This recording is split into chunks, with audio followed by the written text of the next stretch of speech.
This day in sports history. This episode is brought to you by Sterling Soap Company. How often do you think about your soap? Well, if you answered, not much, maybe you should. You see, a lot of what passes for soap in stores is technically not soap, according to the FDA's definition. It's full of lab-created chemicals and detergents because, well, it's cheaper to make. Now, what if you could buy natural soap made from natural ingredients like tallow, palm oil, coconut oil, and scented with essential oils, and for just a little more than you'd pay for grocery store soap? Sterling Soap is 100% natural, and with a wide variety of bath soaps, shave soaps, beard balm, lotions, and cologne, there's a product and a scent for just about everybody.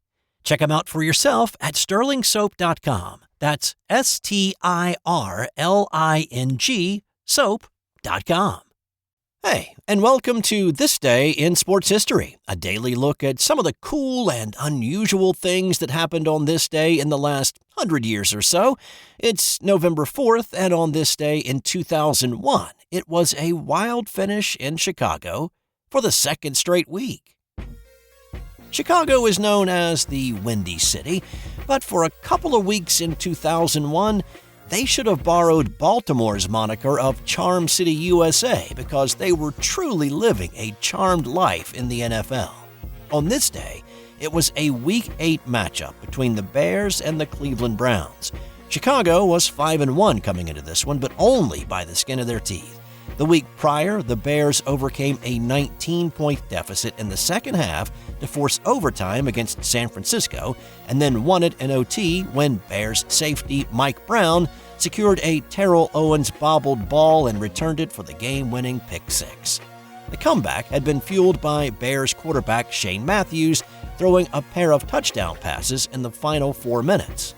So on this day, the Bears found themselves in a similar position, except with a lot less time. With 32 seconds left in the game, the Bears had the football, but trailed 21-7. According to EDJ Sports, which is a sports betting data service, the Bears' win probability at this point in the game was 0.5%. Matthews found a wide-open Marty Booker in the end zone, and it was 21-14, and yet the win probability only went up to about 3%. Understandable, considering that there were only 28 seconds left at this point. The Bears had to recover the subsequent onside kick and then score another touchdown. And of course, that's exactly what they did. They recovered the onside kick at the Browns' 47-yard line, and after running a couple of plays, Chicago had the ball at the Browns' 34, 8 seconds remained, and they had no timeouts. Time for the Hail Mary. Here's CBS's Greg Gumbel with the call that day. Bears are out of timeouts. Steps up, gonna go for it all in the end zone. Jump ball. Caught! It's caught! James Allen was there for the tip. That 34-yard reception by Allen was the longest of his career, and after the PAT, it was all tied, and the game headed to overtime. The Bears won the toss, but after scoring 14 points in 32 seconds to end the game, they couldn't find the end zone in OT and they had to punt it away. After the Bears' 5th sack of quarterback Tim Couch on the day, the Browns faced a 2nd and 15, and then this happened. Once again, here's Greg Gumbel. Couch out of the shotgun. Throws, that's batted into the air. Intercepted, and the Bears are going to win it. Mike Brown has done it again. For the second straight week, Mike Brown had picked off a pass and ended the game with a pick six. He became the first and still only player to end back-to-back games with an interception returned for a touchdown. The Bears' magical streak would end the following week with a loss to Green Bay. Interestingly, despite back-to-back weeks of leading incredible come-from-behind wins, Shane Matthews did not play another down for Chicago after the Browns' win on this day. Coach Dick Jauron went with Jim Miller the rest of the season. So from that offensive explosion to the complete opposite end of the spectrum we go for this one. On this day in 1979, the Seattle Seahawks put on a display of bumbling ineptitude. This season there were some really bad teams in the NFL. The Carolina Panthers, the Tennessee Titans come to mind, but even they have not had as bad a game as the Seahawks did on this day. This was a Week 10 matchup between the Seahawks and the Los Angeles Rams. The Rams had a decent defense, but it wasn't like they were the monsters of the Midway, the Purple People Eaters, or the Doomsday Defense, or even the Steel Curtain. They had Hacksaw Reynolds, Jack and Jim Youngblood, and Nolan Cromwell, but they'd already lost 5 games that season, giving up an average of 27 points in those losses. But on this day, they played like the old Rams' fearsome foursome. The game was played in Seattle's Kingdome, and LA put 14 points on the board in the first quarter on their way to a 24-0 win. The Seahawks managed only 1 first down all day. They only ran a total of 29 plays. They ran 12 times, gaining 23 yards on the ground. Seattle's Jim Zorn threw the ball 17 times, completing just 2 for a total of 25 yards. However, Zorn was sacked 6 times for a loss of 55 yards. And in the NFL, yards lost on a sack are tallied against the team's passing yards, which, if you do the quick math, resulted in negative 30 passing yards for Seattle on the day. They never made it past their own 42-yard line. Let me just drive that point home. They never crossed midfield in this game.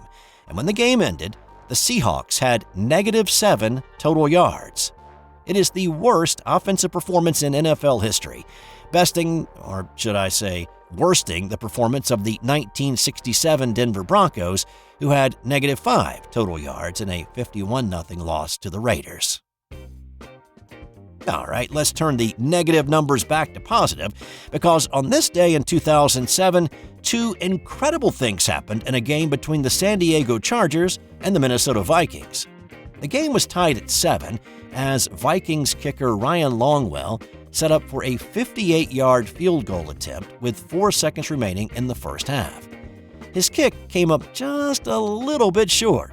Antonio Cromartie was standing in the end zone, and he caught the ball at the back of the end zone and set off in the opposite direction.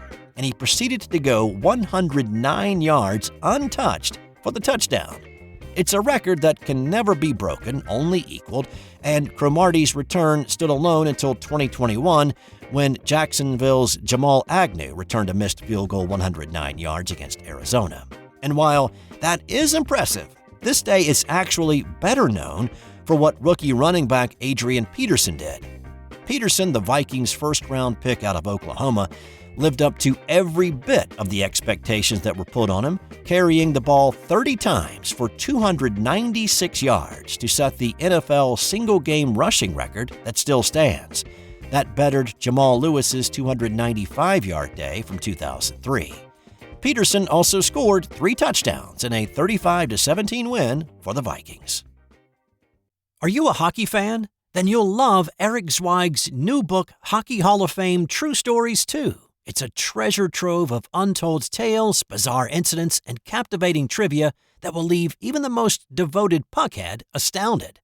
The intense rivalries, epic showdowns, and historic clashes that shaped the NHL's early years, it's all in there. Zweig uncovers the true stories that helped shape the sport, ensuring that you will never look at hockey the same way again. Check out Hockey Hall of Fame True Stories 2 on Amazon or wherever fine books are sold.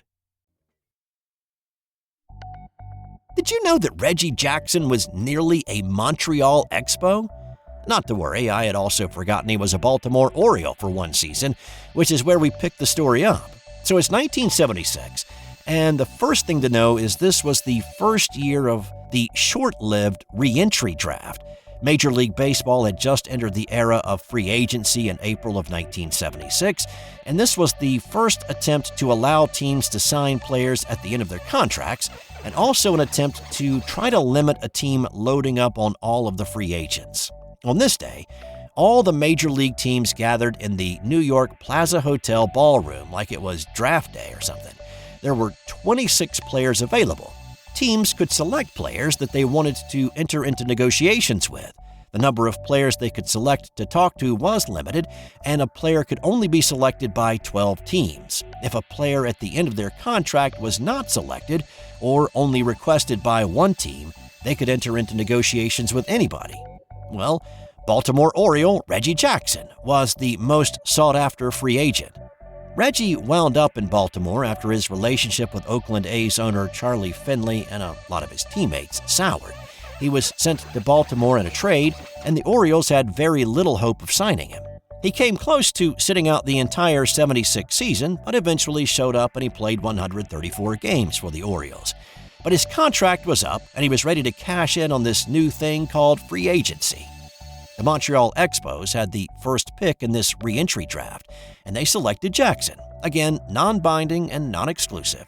But Reggie entertained the offer and visited Montreal a few days later, and he actually was impressed. He visited with Expos owner Charles Bronfman in his mansion, and he was like, "Yeah, I gotta get me one of these."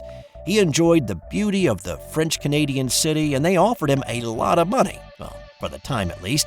Montreal offered the future Mr. October a 5-year deal for $5 million, and that was well above the offer that he got from the Yankees at 5 years, $2.96 million.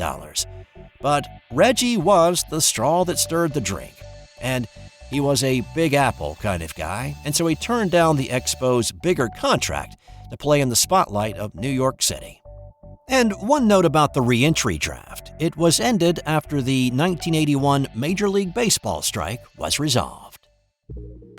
And on this day in 1994, it was opening night in San Antonio at the Alamo Dome. An uncapped smoke detector and a pregame fireworks show spelled trouble for the players, the fans, and the game. So the starting lineups were announced, indoor fireworks were released, and then the rain started. Well, it was really the sprinkler system that sensed a fire in the building and began dumping what would end up being 2,500 gallons of water before it could be shut off. The hardwood was soaked, fans were drenched, and the players were cooled off. Tip-off was delayed for nearly an hour. Towels from the hotel next door were offered to fans who wouldn't have been any wetter had they been in the splash zone at SeaWorld, and watered-down beers were replaced. It would have been better for the Spurs if this NBA game had been called on account of rain, but they did play it, and Golden State beat San Antonio 123-118. And time now for today's Nothing to Do with Sports Did You Know? In 2009, a Hungarian art historian was amazed to see Robert Barony's painting Sleeping Lady with Black Vase in the 1999 movie Stuart Little. When he dug a little deeper, he learned that the painting was not a print, but the original.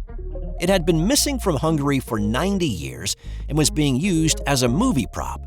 The provenance was checked and all the sales had been legitimate. It had sold in the mid-90s at auction for $40, sold a few years later to the movie studio for $400, and the painting made its way ultimately back to Hungary when it sold to a Hungarian collector in 2014 for $285,000. That's all I've got for you today. I'll have more tomorrow on This Day in Sports History.